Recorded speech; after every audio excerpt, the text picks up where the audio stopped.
Hey guys, ulan-ulan pero maganda ito. Yung puno. Dami ng bulaklak. Ayan. Ayan guys, magandang tanghali dito sa England. Ayan, muulan. Yung nakita niyo yung puno, ang daming bunga. Ay, ang daming bulaklak. Hindi bunga, bulaklak. Ayan, pupunta ako ng greenhouse guys. So, titingnan ko kung, dito ako babasa. Dito ako dadaan. Titingnan ko yung yung mga prutas doon. Ayan. Ayan guys. Dito ako sa labas. Ayan. Hinga. Just cleaning all this crap. So, tingnan natin. Ayun. There's not much left. No, Ayan. because Ay, it's nahuhulog. the plant's disease. Ayan. Pwede na to. Can I have something to put on? Plant pot. Yeah. Anything. Ayan, guys. Ayan, lumuha tayo. Is it? Oh, don't let Dick catch you because he's going to pick those. He said he gonna pick. Yeah, he said he hasn't got many this year. But this is John's. Oh. No. Ayan.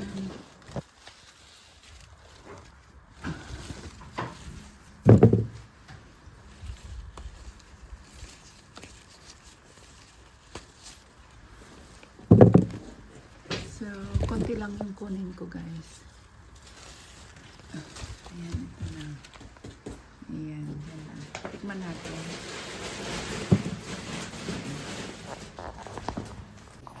So, ayan guys, umuulan. Kakatapos lang namin mag-lunch. Titikman natin. Masarap. It's sweet. Yeah, Pero busog na busog ako. it should be. Ang harap-harap. Yung marami pa doon. Ayan. Hindi ba? Ayan. Doon sa dulo. Kasi pinutol niya yung puno. Ito, ayan.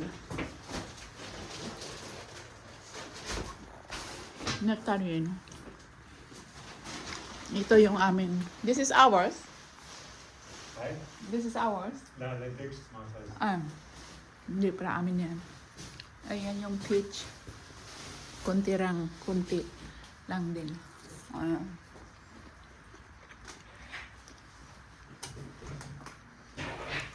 Sa taas, hindi pa ready. Ayan.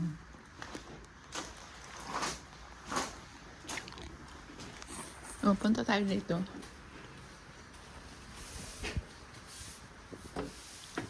Ayan. You only have 2 tomatoes? 3, 4, 6 tomatoes. Meron pa doon. Big pots. And then there's the Yeah. And yun, crochet, meron na.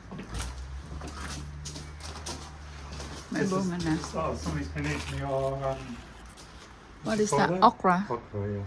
Oh, This one's okra. yan, okra daw yan. This one, okra. Oh, bastards, haven't they been eating this? Look. Yeah.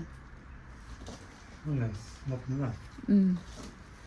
So, ayan, marami na silang dahon. Ay, bunga. Bulaklak pala, bulaklak. Isa lang yung bunga. Ayun, yung cucumber. Cross melon and cucumber. Is Cross. it? Yeah. Crossbreed daw yan. Ayan. So, tingnan natin. Ayan. Ito yung mga cucumber. It's Yeah, northern so- cucumbers. I'm going because I'm going to go to the other side. Okay. Ayan.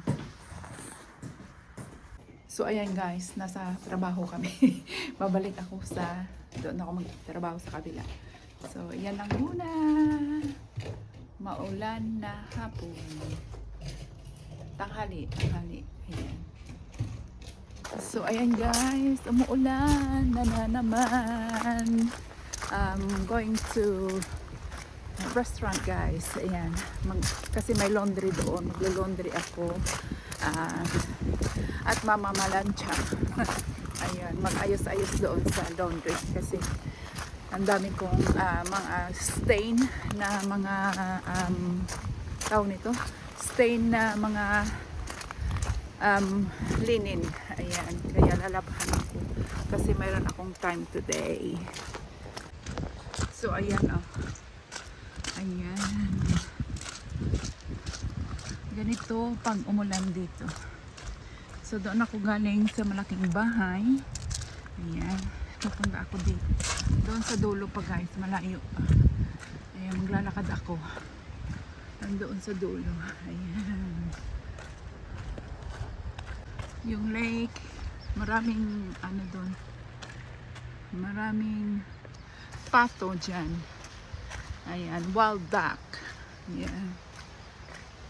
Yung garden namin doon sa dulo. Ayan, bagong mga pananim. Tsaka ito yung chestnuts. Ayan, may ano na sila. May mga bulaklak na. So, by November, ready na yan. Ayan. Lakas ng hangin. Ayan. So, ayan. Doon yung garden. Ayan. Maraming pananim si Joe. Ayan. So, ito yung little ayan. Little forest. Ayan. Ay, mahangin. Grabe ang hangin. Makalili pa rin ako. Sandali lang. So, dito na naman yung mga grapes. Ayan. Maliliit pa yung kanilang bunga. Ayan, guys. Ayan. So, hanggang doon sa kabila. Ayan.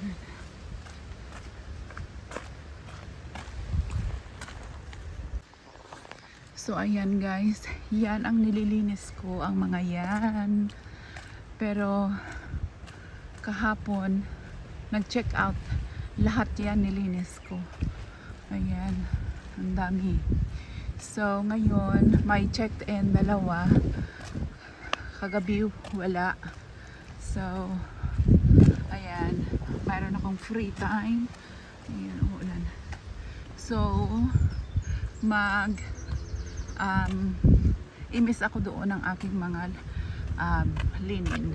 Ayan. So, ayan guys. Yan na naman yung ibang mga grapes. Ayan. So, ganyan. Mga September, October, ha-harvest na yan. So, ayan yung restaurant na pinapasokan ko kung minsan. Pag walang staff, pag short, at malaking ano tawag nito, function, ayan, diyan kami nagtatrabaho. At the moment, ayan, walang tao kasi maulan. Doon sa restaurant yung mga tao. Ayan siya. Ihi muna ako. So, ayan guys. Yan ang building na yan. Diyan ako pupunta. Ayan. Puro sasakyan ng mga staff. Ano dito? So, ayan guys. Dito yung aking office. Ayan. Welcome. Ayan. Welcome. Ayan, welcome talaga. Maraming maraming kalat guys. Ayan, kaya mag-imis ako dito. Kasi maraming kalat. Ayan, oh, yun. Yun, makalat. Maglalaba ako. Ayan, so dito muna guys. Kasi may camera dito.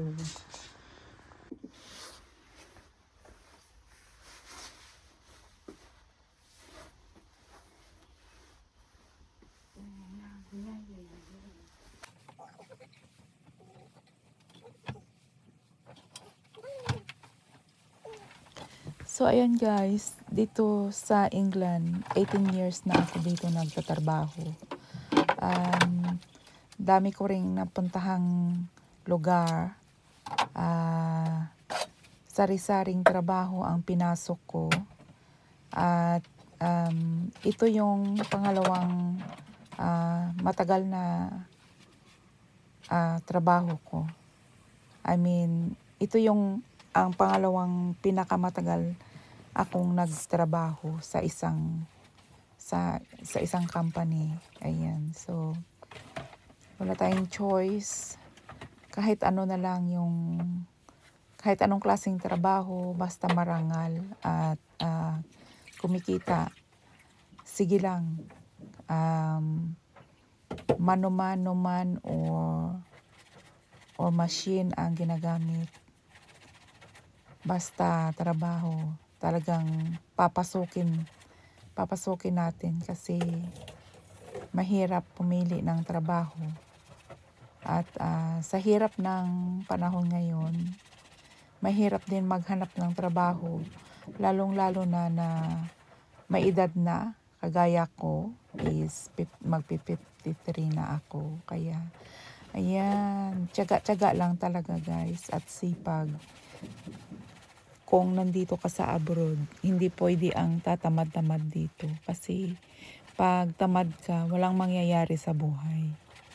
Kaya, sa mga nandyan, na akala nila sa abroad is easy life kasi nakapangasawa ako ng puti. Hindi.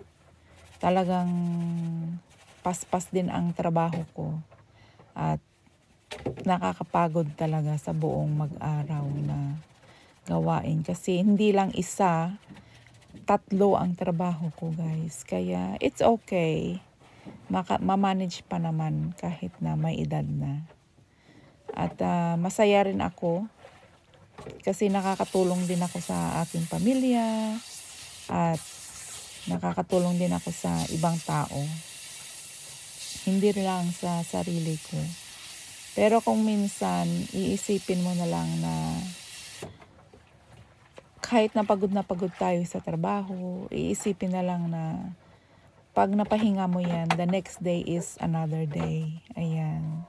Sikap lang, tiyaga ang puhunan natin sa araw-araw. At of course, lalo sa lahat ay magdasal tayo para bigyan pa tayo ng mas malakas na pangangatawan kasi yun lang ang puhunan talaga sa ating buhay.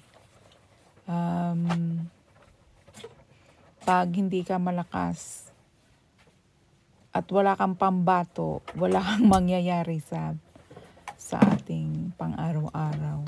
Ayan. Kaya, ayan, ganyan talaga ang buhay. Sikap para sa mga pangarap ng iba pa nating sa iba ko pang mga pamangkin. Ayan. So, kahit kakapagod, sige lang, okay lang. Kasi, pag napagod ka, ipahinga lang. The next day is another day. Ayan. So, tsaka enjoy lang ang life. Ayan. At dito sa trabaho ko guys is bawal ang nakaupo, nakatayo, naka-cellphone. Kasi marami siyang camera. Yung camera dito is nakasabit sa gilid-gilid. Sa buong state siguro mga more than I think mga more than 300 na camera. Kaya dito hindi pwedeng nakaupo o na walang may ginagawa kasi nakamonitor. Ayan. Hi guys, ayan, uwi on time. Nearly 5 o'clock, so wala na akong gagawin doon kaya umuwi na lang ako. Ayan, magluluto ako ng aming dinner. See you there. Daan muna tayo dito. Ayan guys. Ay naku, nagkandahulog na. Ayan, paborito ko pa naman ito. Nagkandahulog-hulog na sila, hilaw pa. Ayan.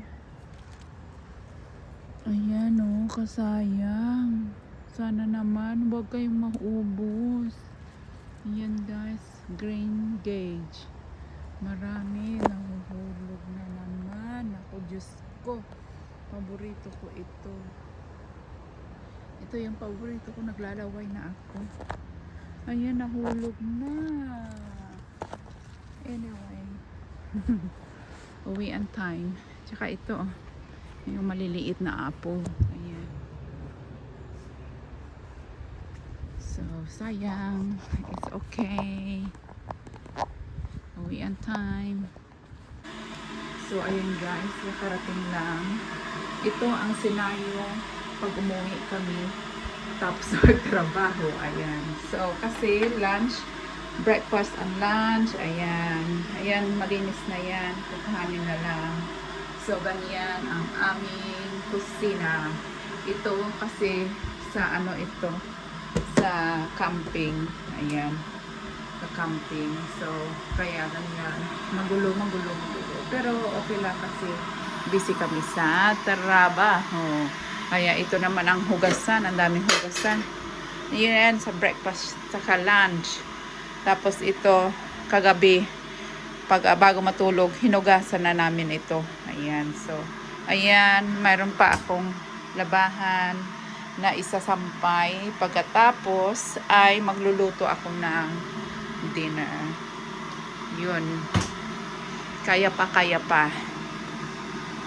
So, ayan guys, ganyan kalat yung kitchen namin.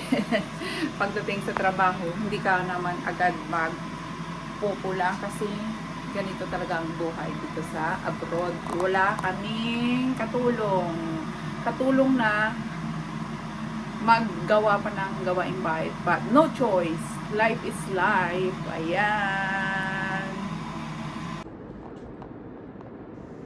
Ayan guys, thank you for watching. Please like and subscribe. Bye.